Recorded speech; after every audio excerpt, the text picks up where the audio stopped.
Throughout the years, art has been seen as a driving force amongst different cultures and societies to bring a deep connection and understanding about the world around them. Art is most specifically known as a form of individual expression where an artist communicates visually to tell a story, an emotion, or an opinion. Therefore, it is important we evaluate and analyze artists from past centuries to gather a deeper look into what it was like living in a different time and a different culture.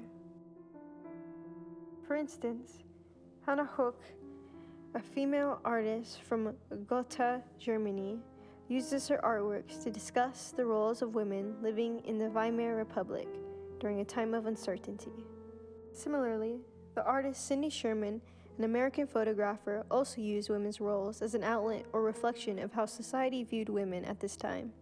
Thus, in order to gain a cohesive understanding of the world at large, we must focus on the artistic techniques and elements utilized to create their art pieces.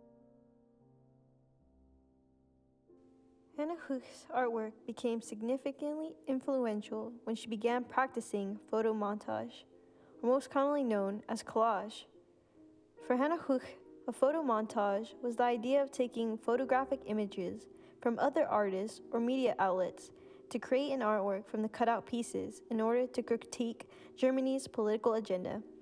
At this time, the Dada movement began making its presence notable within Germany and had an important impact upon artists during this time. The Dada's values and goals were based around the idea that art is meant to be irrational, chaotic, and random. Therefore, when we observe Hoch's artworks, we can keep in mind the intentions of each element utilized within her work, especially in artwork titled The Beautiful Girl, Das schöne Mädchen, created in 1920.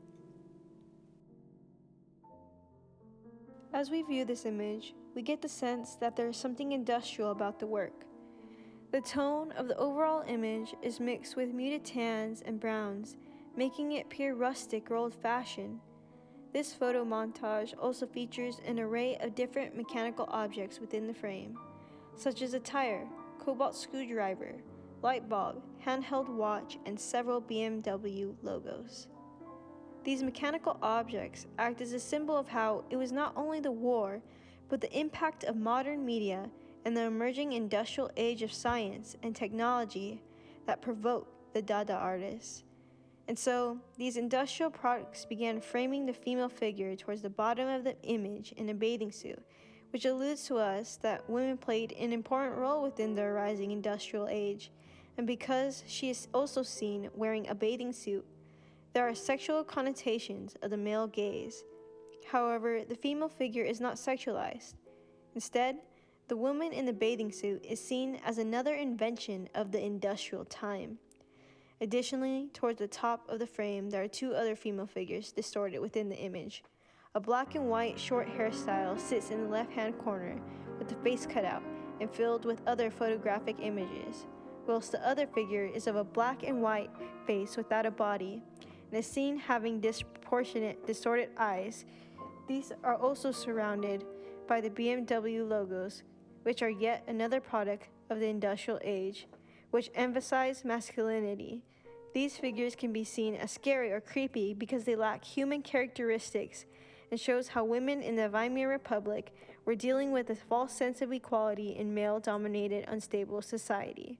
Furthermore, when we're viewing these objects together, the artwork itself feels disturbing or unsettling and has dark undertones of political upheaval and uncertainty. On the other hand, Cindy Sherman uses traditional photography to make her artwork, such as her piece entitled Untitled, number 92, 1981. In this photograph, Cindy Sherman places herself below the camera lens in a submissive position. When we first view her stance, there is a feeling of fear and uneasiness, especially because she is seen making a facial expression, communicating that an action is taking place or another presence has made her react in a petrified way. Combining these elements together alongside the bright, shining light upon her face, she creates a violent scene, unsure of what is soon to happen.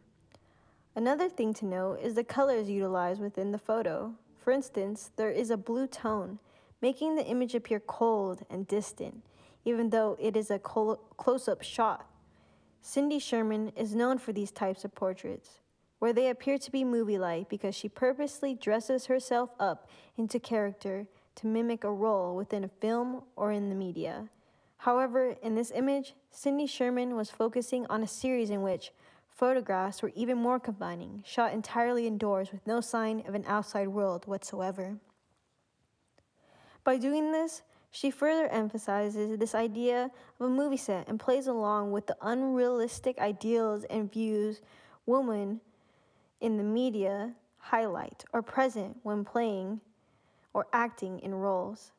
Additionally, in this artwork, Sherman wears a costume, white blouse and plaid skirt, evoking a school uniform, and her well-manicured hands offer evidence of some unknown struggle. Thereby doing this, the audience gets the feeling that the portrait is meant to represent a younger girl, and while staged in this position, were specifically made to invoke such feelings of concern and anticipation. However, when we look at this photo in context of the times in which Cindy Sherman faced as an American female artist, we understand that women at this time were seen as desirable when perceived as weak, vulnerable, inexperienced, and young. So by analyzing these photographic techniques and elements, we can empathize and connect the struggles faced during this time period and how women coped with a male-dominated society.